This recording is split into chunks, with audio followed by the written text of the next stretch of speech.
Your story, our station.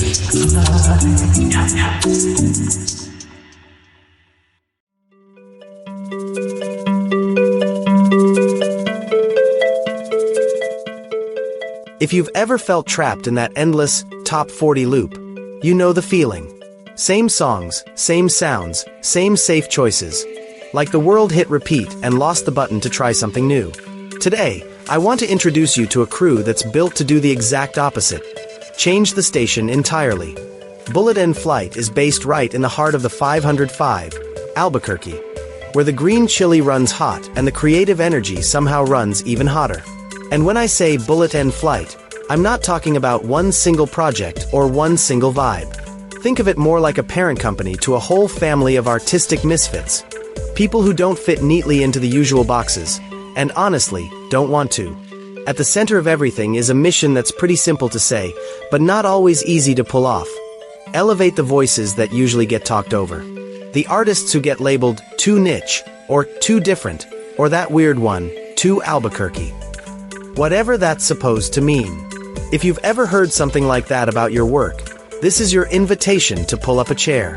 Because that's not a deal breaker here. That's the whole point. Bullet End Flight is built around inclusivity, creative community building, and giving underrepresented artists the megaphone they deserve. Not as a trend, not as a marketing angle, but as the core identity. It's a response to a creative world that can feel gated, filtered, and overly polished, where the most interesting voices get told to tone it down so they can be easier to sell. And here's where it gets fun. Bullet End Flight doesn't believe in staying in one lane. Because why would you?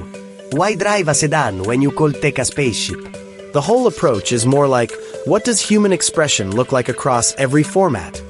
And then going after all of it. Let's start with music, because that's a major part of the DNA. The mindset here isn't pick a genre and stay in it. It's more like, what's the vibe, and does it hit? That can mean the spiritual charge of gospel, the late-night pulse of house music, the smooth storytelling and emotion of R&B, or even that classic country charm where life falls apart but somehow the drink is still cold. It's not about fitting into a category. It's about making something that feels alive. But it doesn't stop at music. There's a strong dedication to the spoken word too. Podcasts that get into the real stuff, not just surface-level chatter, and poetry that doesn't play nice. The kind that lands heavy, the kind that says what people avoid saying, the kind that reminds you words can still be dangerous in the best way. Then there's film and TV writing. Getting into scripts that actually have a heartbeat. Not another recycled reboot of a reboot. Not something designed by committee to offend the fewest people possible. The focus is on stories with soul. Stories with perspective. Stories that sound like they came from real lives, in real places, with real edges. And of course, the stage. Because there is nothing like live performance.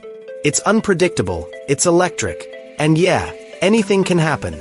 And usually does.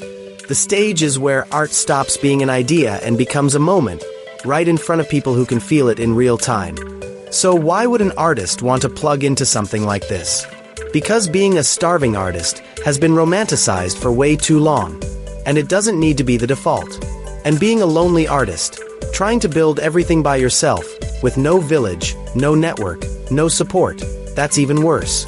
Bullet and Flight is about building that village on purpose.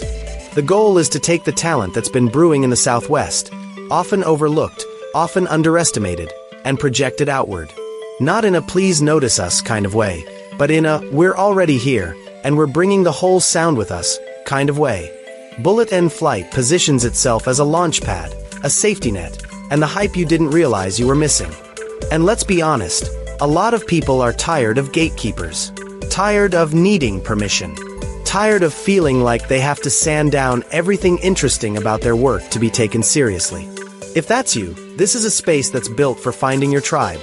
People who want loud, weird, real art, and who aren't afraid to make it together.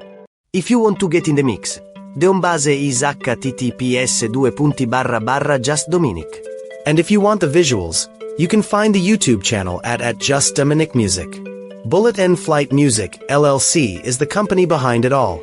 And the invitation is open. Check out what's being built, listen to what's coming out, and if you're ready to change the station, this is a good place to start.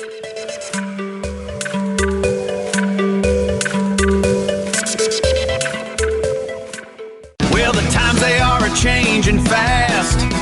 Some old truths just built to last. We're the Christ following network on Bullet and Flight Radio. Yeah, the Christ following network on Bullet and Flight Radio. Christ following network on Bullet and Flight Radio. Welcome back to Bullet and Flight Radio, where it's your story, our station. Today we're time traveling, in a way, into one of the most gripping stories in the Hebrew Bible, Queen Esther. And not just Esther as a character in a famous book, but Esther as what some people call a mother of a nation within a nation. And if you think you already know the story, stay with us, because when you look closely, it's not just a dramatic palace tale. It's strategy, it's leadership, it's identity, it's timing. It's the kind of story that still hits modern life. Exactly. Esther's story is one of those narratives where the stakes are sky high. A young woman goes from basically invisible to being queen of the most powerful empire of the moment, and then she's forced into a decision that could cost her life. And it's not superhero stuff. It's human stuff. Fear, risk, planning, pressure. So let's start at the beginning. Who was Esther, really? So Esther's original name is Hadassah. She's Jewish, she's an orphan, and she's raised by her cousin Mordecai in Susa, which was a major Persian city and a kind of political hub. And the story is very clear, she's not born into royalty. She doesn't start with power. Right, she's not princess becomes queen. She's a young woman in an empire that's not her own, with limited control over what happens to her. And then the king, Ahasuerus, often linked to Xerxes I, decides he wants a new queen. So a search happens across the empire, and Esther is taken into the royal harem. And she ends up standing out. The text highlights her beauty, yes, but also her grace and wisdom. And eventually, she wins the king's favor and she's crowned queen. But there's a big twist right there that a lot of people overlook. Even as queen, she's living with a secret. Yes. Mordecai advises her not to reveal that she's Jewish. So she's wearing the crown, she's in the palace, but a core part of her identity is hidden. And that matters later, because it turns into this pressure cooker. How long can you stay silent when your people are in danger? And then the villain steps onto the stage, Haman. Haman is the king's top advisor, high-ranking, influential, the kind of person whose decisions ripple across the empire. And because of conflict with Mordecai, Haman develops this brutal plan, not just to punish one man, but to wipe out an entire people group, every Jew in the Persian Empire. Genocide, planned and legalized. And that's what makes Esther's story so intense. This isn't a private feud. This is state-backed annihilation. And that's when Mordecai sends the message that becomes one of the most quoted lines connected to Esther. He tells her, look, maybe you didn't end up in this palace by accident. Maybe you're here for a reason, for such a time as this. That line can sound inspirational on a mug, but in the story it's heavy. Because what he's really saying is, You might be the only one positioned to do something. And also, you don't get to pretend this won't touch you. Exactly. And there's another harsh truth in the background. Approaching the king without being summoned? That's not just socially awkward. It's illegal. It can get you executed. So Esther is being asked to do something brave in a system that punishes boldness. So she decides to move, but not impulsively, not recklessly. There's a whole process. Right. Esther calls for a fast, 3 days of fasting and prayer. That's a major detail because it tells you her courage is not random adrenaline. It's rooted in preparation and spiritual alignment. And after those days, she goes in. And this is where a lot of people expect the big speech, right? Like she walks in and says, here's the problem, here's the villain, cancel the decree. But she doesn't. Nope. Esther plays the long game. She invites the king and Haman to a banquet. A whole banquet. And then she invites them again to a second banquet. And only then, at the right moment, she reveals both her identity and the danger. That's strategic patience. And honestly, it's emotional intelligence. She's reading the room, reading the king, shaping the environment before she drops the bombshell. Yes, because she understands something about influence, where you speak matters, and when you speak matters. She shifts the setting from formal court politics into a personal space she controls. Hospitality becomes a tool. It's what people call soft power. Not the power of armies or laws, but the power of presence, persuasion, relationship, timing, and appeal. And it works. She exposes Haman's plot, the king responds, and the Jewish people are saved.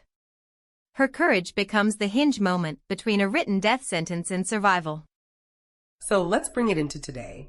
Because people ask, is Esther actually a role model for modern women? Or mothers? Or leaders? Or is this just ancient royalty drama? I think she's relevant precisely because her power isn't just the crown. It's how she uses influence inside a system she didn't design. For modern women, Esther is a picture of moving from being treated like a pawn to becoming a player, with agency. Especially in a male-dominated environment. She navigates political danger, ego, and hierarchy without losing composure. She doesn't have the kind of obvious authority we associate with leadership today, but she still leads. And for mothers, this is interesting because the story doesn't focus on Esther having children of her own. But many people still describe her as a mother figure, like a mother of her nation. She's protective. She thinks about the next generation. She risks herself for the survival of her people. That's maternal leadership in a broader sense. It's not just biology, it's responsibility. It's saying, my life is connected to the lives of others, so I'm not going to shrink back. And Mordecai's challenge still lands. Your position might not be random. Your timing might not be random. So how do we learn from Esther without needing a palace or a crown? Let's talk through what you called her playbook. First, preparation. Esther didn't just walk into crisis and wing it. Even early in the story, she goes through a long season of grooming and readiness, an entire year of preparation before she's presented to the king. Later, before the biggest moment of her life, she fasts and prays for 3 days. So courage is built, not borrowed. In modern terms, that's discipline, research, emotional regulation, mental readiness. People see the brave moment, but they don't always see the private prep. Second, patience and timing. Esther doesn't rush. She doesn't explode with accusations. She creates 2 banquets, and she waits until the king is psychologically ready to hear the truth. That's hard for a lot of us, though. Because when you see injustice, your first instinct is to go off immediately. And sometimes that instinct is understandable. But Esther shows that timing can be as important as content. Knowing when to speak can be more effective than speaking first. Third lesson, purpose over comfort. Yes. Esther could have stayed safe. She had a comfortable life in the palace. Silence would have protected her in the short term. But she chooses the risk because what's at stake is bigger than her personal security. That's for such a time as this moment. Everybody runs into it sooner or later. That moment where you realize you have to pick between comfort and what's right for your family, your community, your values. And fourth, using soft power skillfully. Esther isn't sitting at the council table writing laws with the men. She can't just veto decrees. But she uses what she does have: her words, her hospitality, her relationship, her composure. So influence isn't only about official titles. Sometimes influence is trust. Sometimes it's connection. Sometimes it's emotional intelligence. She builds bridges and uses them for justice. And that's why people say being in the room is only step one. The real question is, what do you do once you're there? Esther is in the room, and she uses that access for others, not just herself. Let's go a little deeper into soft power, because that phrase gets used a lot today in leadership spaces. Esther's banquet strategy is basically a case study. Soft power is about shaping decisions through attraction and appeal rather than force. Esther can't coerce the king. She can't override the laws. But she can influence what he wants to do. She can shape the emotional climate. And she does it first by creating an environment. A banquet is comfortable. It's warm. It's relational. It's different from the cold machinery of the throne room. Exactly. Hospitality gives her control over the setting. And then there's emotional intelligence. She understands the king. She doesn't lead with the demand, she leads with her presence and restraint. She waits until he's receptive. And it's relational diplomacy. She doesn't leverage closeness for personal gain. She uses it as a bridge to protect people. That's a big distinction. And this connects to the other side of the story, her internal connection, her spiritual grounding, the divine element. Whether someone reads Esther as religious history or as a leadership narrative, the inner life matters here. Because her boldness isn't loud. It's disciplined. The 3-day fast is basically her saying, I need clarity. I need alignment. I need courage that isn't just emotion. And then there's the mindset, maybe I'm here on purpose. That idea that your skills, your position, your background aren't accidental, creates responsibility. And responsibility can override fear. And her line, the one people paraphrase as if I perish, it's not despair. It's conviction. It's peace. It's what happens when someone is anchored in values or faith. They become harder to intimidate. So when you combine those things, deep internal conviction plus smart soft power, you get leadership that's not just effective, but ethical. Let's make that combination practical. If we had to translate Esther's moves into modern parallels, what are we talking about?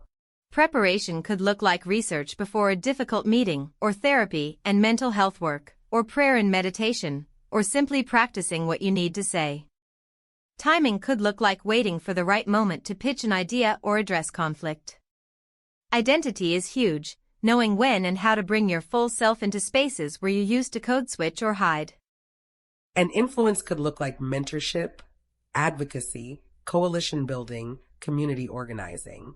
Not everyone can sign the law, but many people can shape the conversation that leads to change. And that's why people compare Esther's style of leadership to figures outside the Bible too. You see echoes of the same pattern in women like Rosa Parks or Eleanor Roosevelt, women who didn't always have formal hard power, but who shifted history through resolve, presence, strategy, and values. So here's a real question for listeners. Which part is harder for you?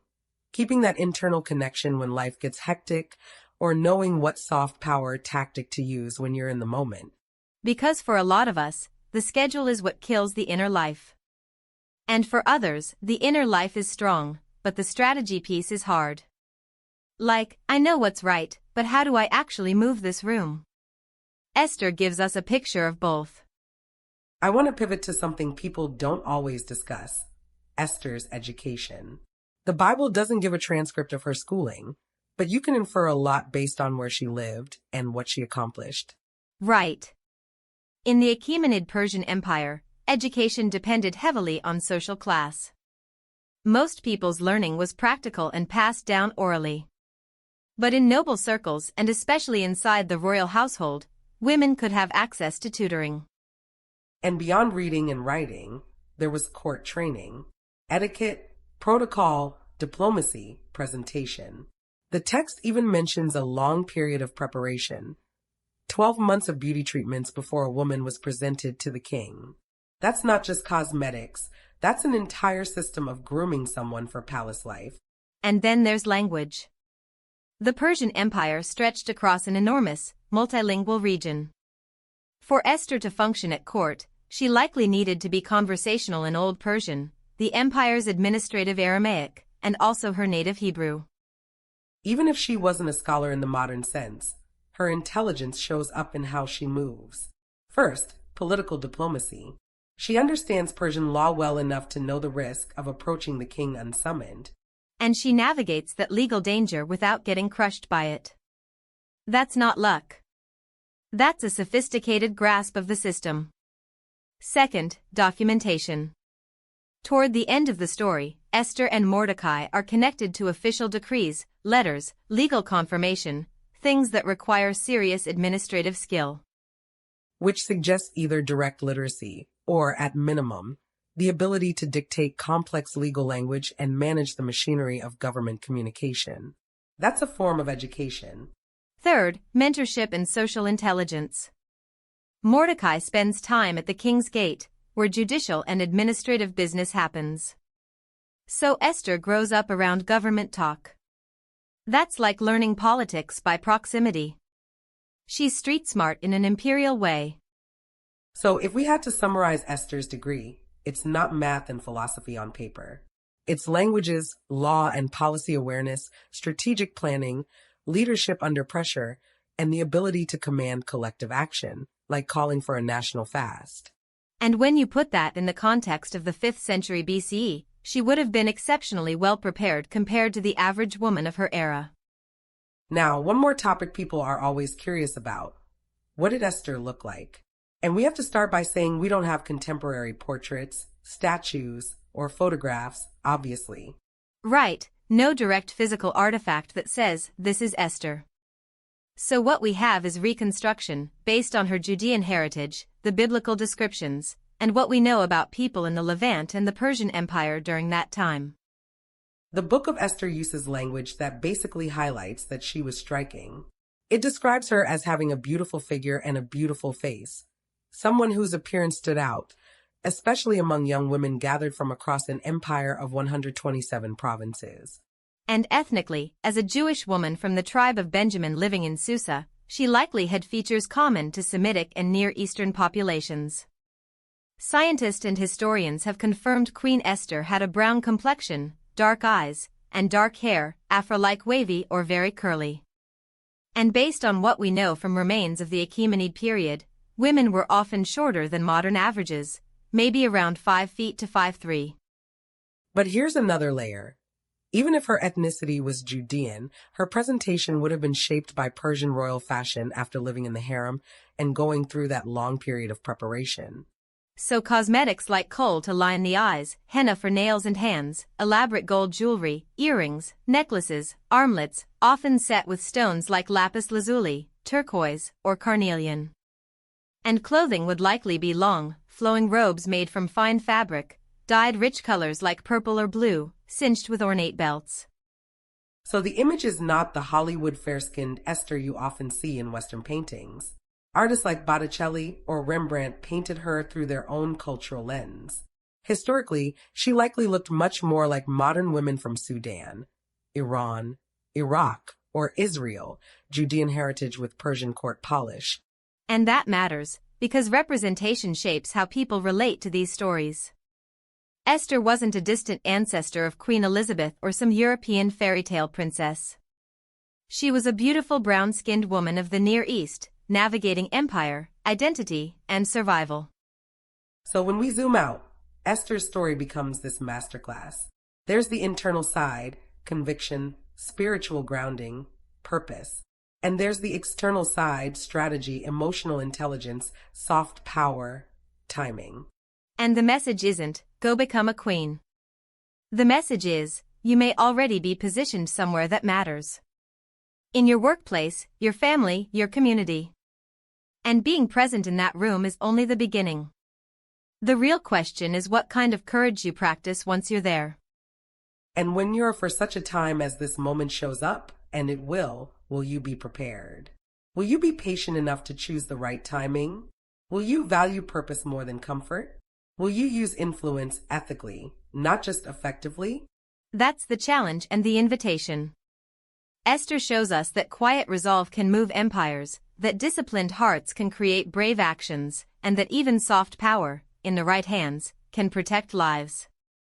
That's it for today's trip through time on Bullet in Flight Radio. Your story, our station. Keep that question with you. What's your next brave step, and what would it look like to take it with Esther-level wisdom? We'll catch you next time. Well, the times they are a-changing fast.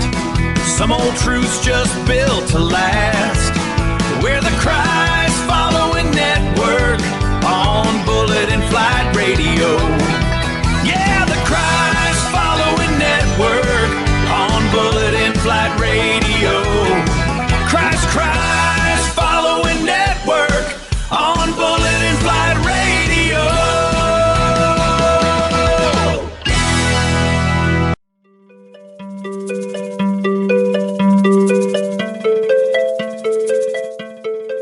If you've ever felt trapped in that endless top 40 loop, you know the feeling. Same songs, same sounds, same safe choices. Like the world hit repeat and lost the button to try something new.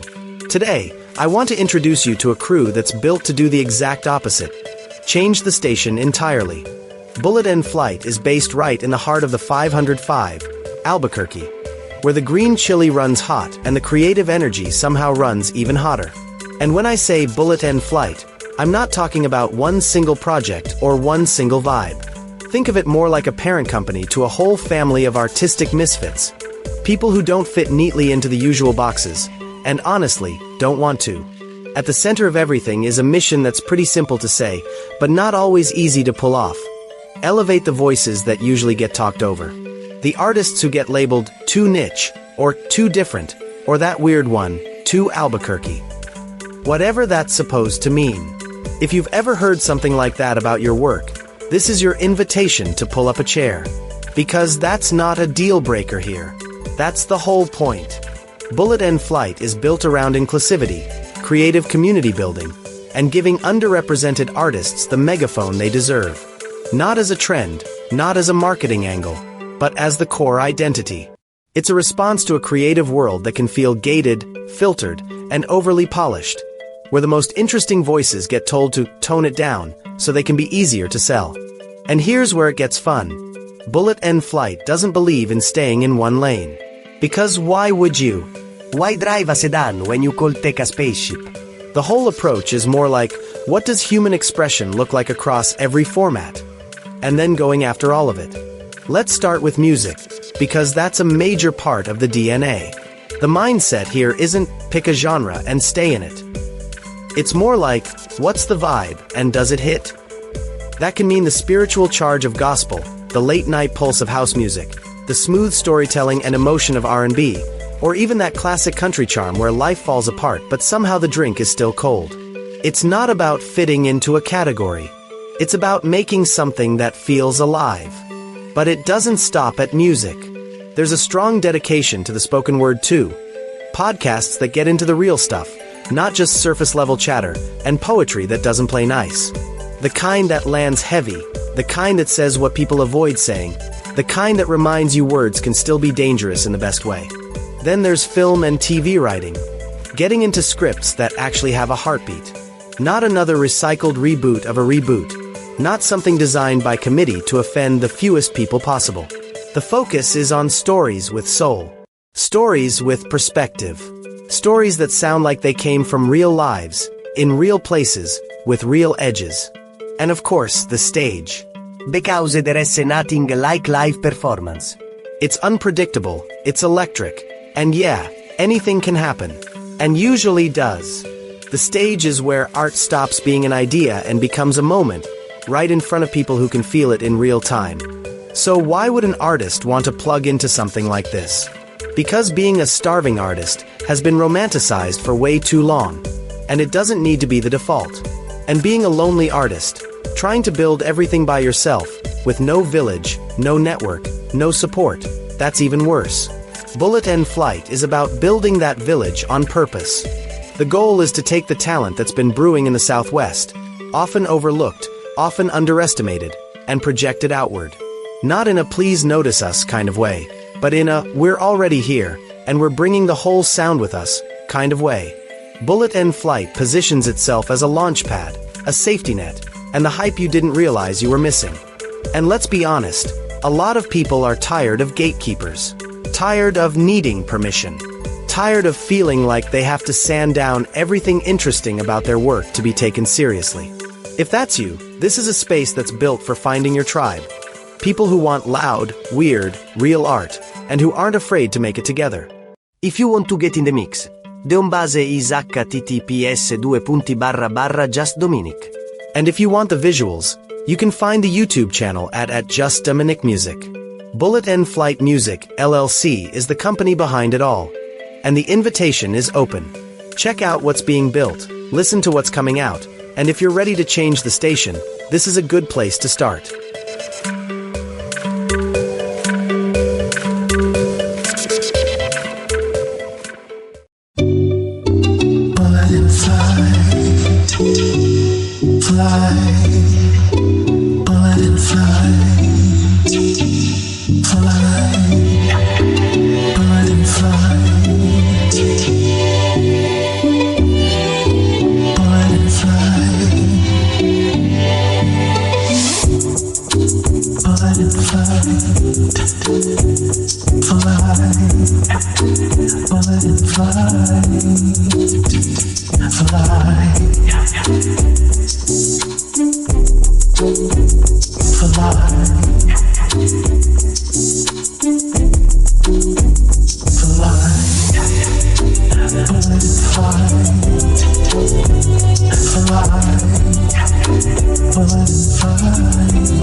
Your story,